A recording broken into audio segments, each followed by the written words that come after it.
नमस्कार मित्रांनो, घरोघरी मातीच्या चुली या मालिकेच्या आजच्या भागात आज आपल्याला बघायला मिळणार आहे. सौमित्र आता जानकीची वाट बघत असतो आणि तो म्हणत असतो, जानकी वहिनी आवरलं का? अगं उशीर होतोय आपल्याला जायला, लवकर आवर. जानकी म्हणत असते की हो हो आले. आणि तेवढ्यातच आता इकडे सौमित्र आता वेट करत असतो जानकीचा आणि काही क्षणानंतरच जानकी दरवाजा उघडते आणि सौमित्र जेव्हा दरवाजाकडे बघतो तेव्हा मात्र तो चकितच होतो आणि त्याचं लक्ष आता हे जानकीवरतीच राहिलेलं राहतं. कारण की ज्या पद्धतीने जानकीने गेटअप केलेला असतो ते बघून सौमित्र आता थक्क झालेला असतो. सौमित्र आता म्हणत असतो की जानकी वहिनी. तेव्हा मात्र जानकी आवाज बदलवते आणि म्हणत असते, नाही हा शोभना शेंडे, त्या आपल्या अवंतिका मॅडम आहेत ना, अवंतिका रणदिवे, त्यांची मी क्लायंट. सौमित्र भाऊजी कसा वाटतोय हा लुक? आता मात्र पुन्हा जानकी तिच्या रिअल आवाजात येते आणि ती गॉगल काढून आता बोलत असते की सौमित्र भाऊजी नेमकं काय झालं? काही प्रॉब्लेम आहे का?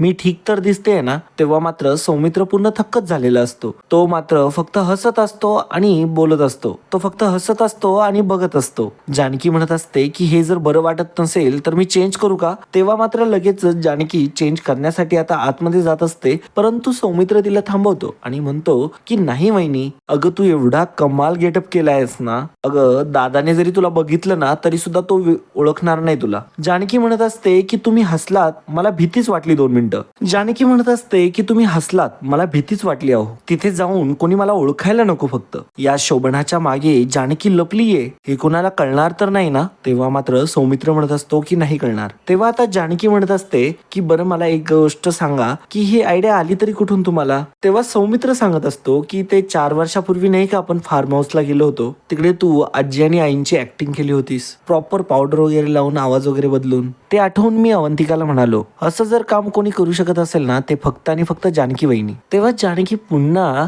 आवाज बदलून म्हणत असते की चला हा आता उशीर होईल आपल्याला जायला. आणि मग सौमित्र घराचा दरवाजा लावून घेतो आणि ते दोघेही आता घरी जाण्यासाठी निघालेले असतात. जाता जाता तो म्हणत असतो की चला तुम्हाला गाडीमध्ये समजावतो की शोभनाची काय केस आहे ते. आता इकडे दुसरीकडे मात्र ऐश्वर्या सारंगला शिकवत असते की सारंग आता तुम्हाला सर्व काही एक हाती सांभाळायचंय. अहो आता तुमच्यावरती नानांनी एवढी मोठ्या कंपनीची जबाबदारी सोपवली, you have to give your best. आणि बाकी काही अडलं तर तेव्हा लगेचच सारंग म्हणतो की तुम्ही आहातच ना. तेवढ्यातच डोअरची बेल वाजते. तेव्हा लगेचच ऐश्वर्या स्वतःच म्हणते की कम इन. तेव्हा तिथे देशमुख आलेले असतात. तेव्हा देशमुख म्हणत असतात की सारंग दादा आता आपल्याला पुढचे सगळे निर्णय घ्यावे लागणार आहेत. ऋषिकेश दादांनी या कंपनीच्या फायद्यासाठी काही प्लॅन बनवले होते पण ते आता नाहीये. मग आता तो प्लॅन ऐश्वर्या म्हणते की फेकून दे. तेव्हा मात्र सारंग म्हणत असतो की नाही अगं. तेव्हा लगेचच ऐश्वर्या सारंगला समजावून सांगत असते, नाही सारंग भाऊ, दादाच्या कोणत्याच गोष्टी आता आपल्याला लागू नाही होणार आहे. आता आपण जरा वेगळ्या डोक्याने विचार करायला हवा आणि आपण जे करू ना तोच फायदा असणार या कंपनीसाठी. तुम्ही जे कराल, तुम्ही जे सांगाल तो निर्णय असेल. सारंग म्हणतो बरोबर आहे, परंतु तेव्हा लगेचच ऐश्वर्या म्हणत असते की आपल्याला करावं लागणार आहे, पर्याय नाहीये आपल्याकडे दुसरा कोणता. चला एक वेळ आपण असं समजूया की आपण दादाचा प्लॅन वापरला आणि समजा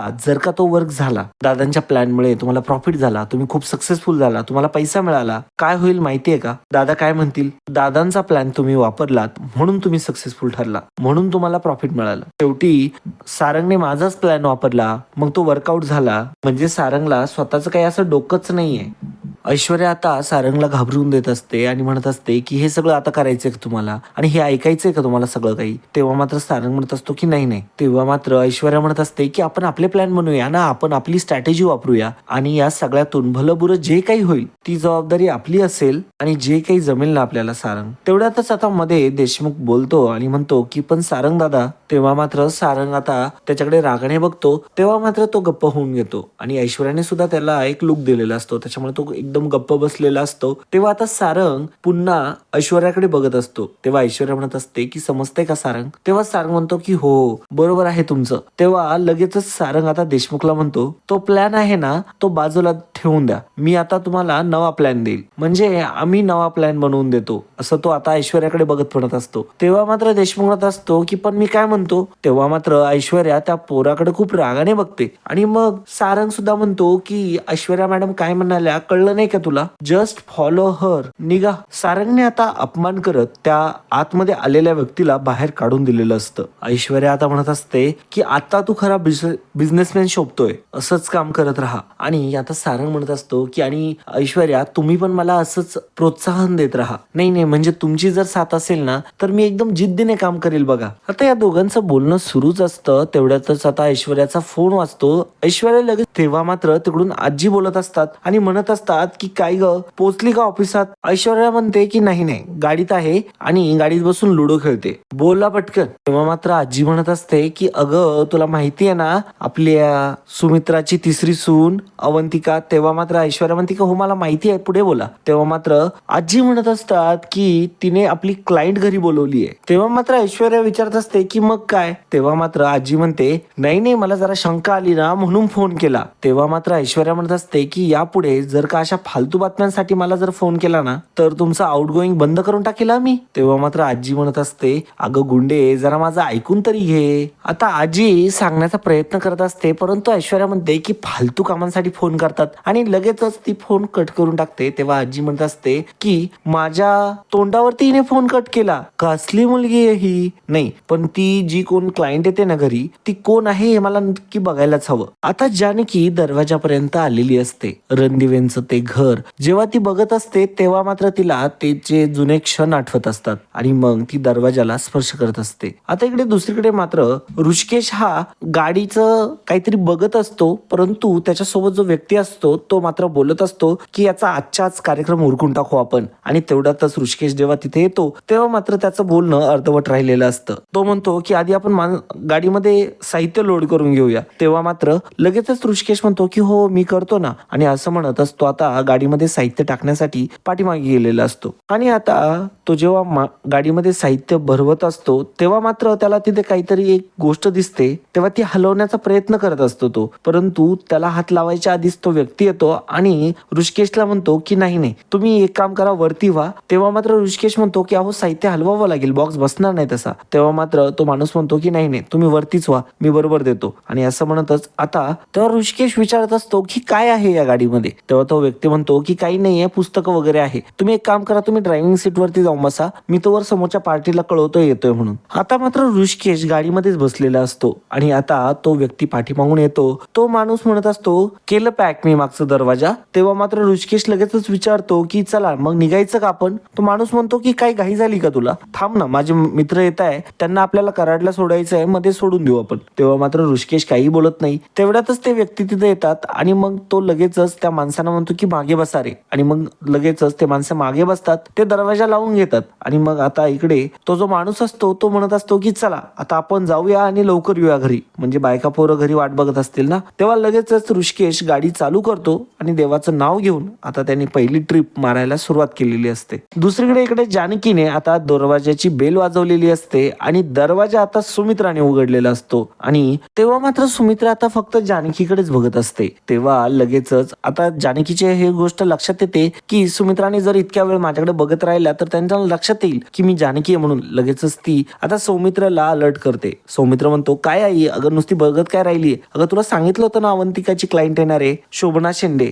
तेव्हा सुमित्रा म्हणत असते की चालेल ना, या ना आतमध्ये घरात. तेव्हा शोभना शेंडे म्हणजेच आता जानकी म्हणत असते की तुम्हाला चालेल ना मी घरात आलेलं? सुमित्रा म्हणते की हो हो चालेल ना. तेव्हा मात्र आता जानकीने पायरा ओलांडलेला असतो आता. आणि आता जानकी देखील घरामध्ये आलेली असते. जानकी आता घरामध्ये आलेली असते तेव्हा सौमित्र सांगत असतो की ही माझी आई सुमित्रा रणदिवे. तेव्हा लगेचच जानकी म्हणत असते की ज्या तुमच्या आई त्याच माझ्या आई, आई नमस्कार करते हा. असं म्हणतच आता जानकी चक्क सुमित्राचं दर्शनच घेते. तेव्हा आता जानकी चक्क दर्शन घेत असते आणि आता सुमित्राने आशीर्वाद पण दिलेला असतो सुखी राहा म्हणून. आणि तेव्हा लगेचच जानकी म्हणत असते हातात आहे बरं का, तुमच्या हातात आहे. तेव्हा सुमित्रा म्हणते की काय?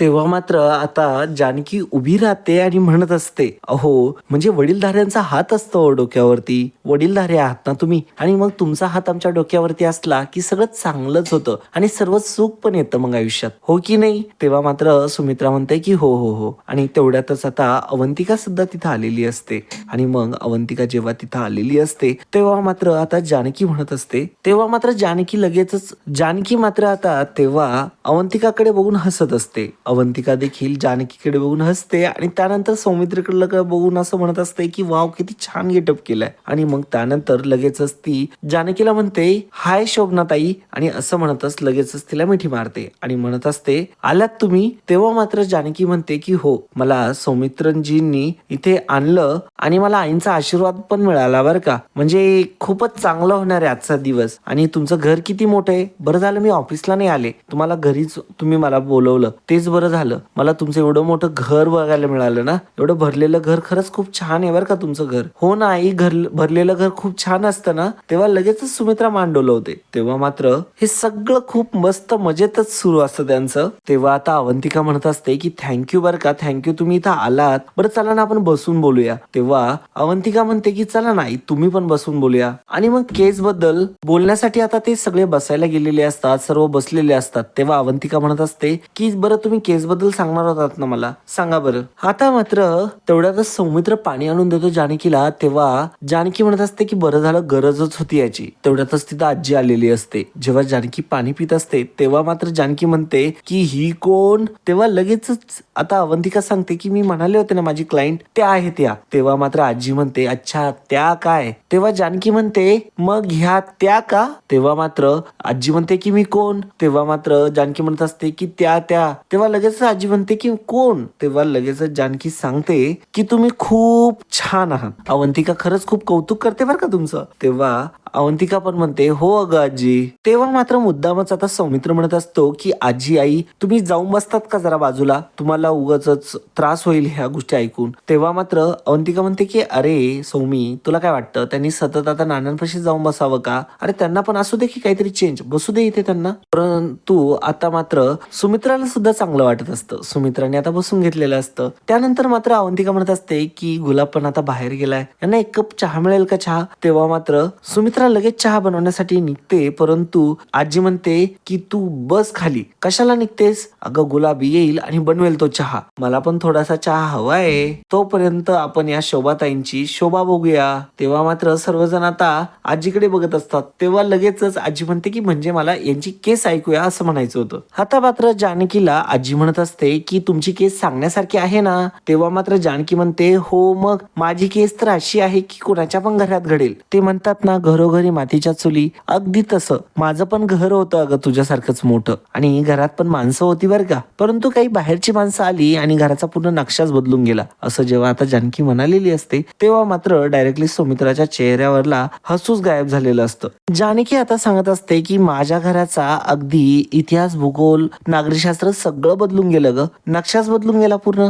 घरामध्ये सर्वत्र आनंद, हसणारे चेहरे आणि हशा पिकायचा घरी पार, इतका आनंद घरामध्ये असायचा. परंतु आता मात्र काही नवीन माणसं घरामध्ये आलीये आणि त्यांनी द्वेषाच्या फोडण्या द्यायला सुरुवात केली. धागे तुटले, निखळले मोती, सगळी नक्षी विस्कटली माझ्या घराची, पण घर मात्र तसंच उभं आहे. हा आजी, अगदी भिंती उभ्या आहे, छप्पर तसंच आहे, परंतु दारातली तुळस मात्र सुकलीये. आत्मा कुठे घरात, तो गेला घर सोडून केव्हाच. जी घरातून लोक बाहेर निघाली ना, जी गेली ना घर सोडून, त्यांनी स्वतःचं जग निर्माण केलं. स्वयंपाक घरापासून तर देवळापर्यंत सगळं केलं हा, परंतु देऊळ कितीही सुंदर असलं परंतु त्याला कळसाशिवाय शोभा नाही. ती शोभा म्हणजे घरातली वडीलधारी माणसं. जोपर्यंत घरामध्ये वडीलधारी माणसं नाहीत ना तोपर्यंत कुटुंब नावाच्या देवळाला कळस नाहीच. आणि आता हे जानकीचं बोलणं सुमित्राला आता अगदी भावलेलं असतं. आता घरातल्या सर्वांच्या डोळ्यामध्ये पाणी असतं. आजी मात्र खूपच चतुराईने आता जानकीकडे बघत असते. आणि अशा प्रकारे मित्रांनो आजचा भाग इथे संपतो. पुढील भागामध्ये आपल्याला बघायला मिळणार आहे,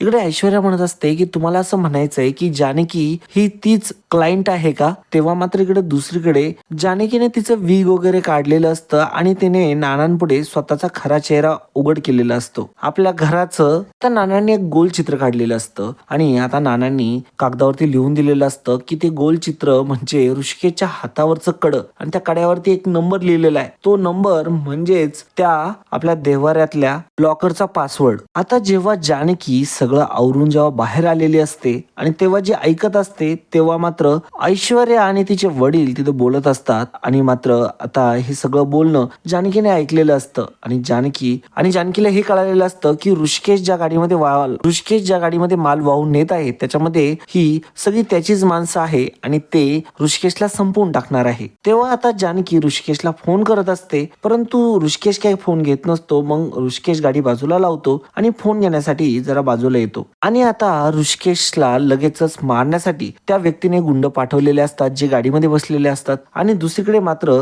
जानकीला सुद्धा एका गाडीने उडवलेलं असतं आणि आता असं भयानक संकट हे दोघांवरती आलेलं असतं आणि हे उडवलेलं संकट मात्र आता खूपच भयानक असणार असतं जानकी आणि ऋषिकेशसाठी. तर मित्रांनो, तुम्हाला हा व्हिडिओ कसा वाटला कमेंटद्वारे नक्की कळवा आणि मित्रांनो, तुम्ही अजूनही चॅनलला सबस्क्राईब केलं नसेल तर चॅनलला सबस्क्राईब करायला मात्र विसरू नका. धन्यवाद.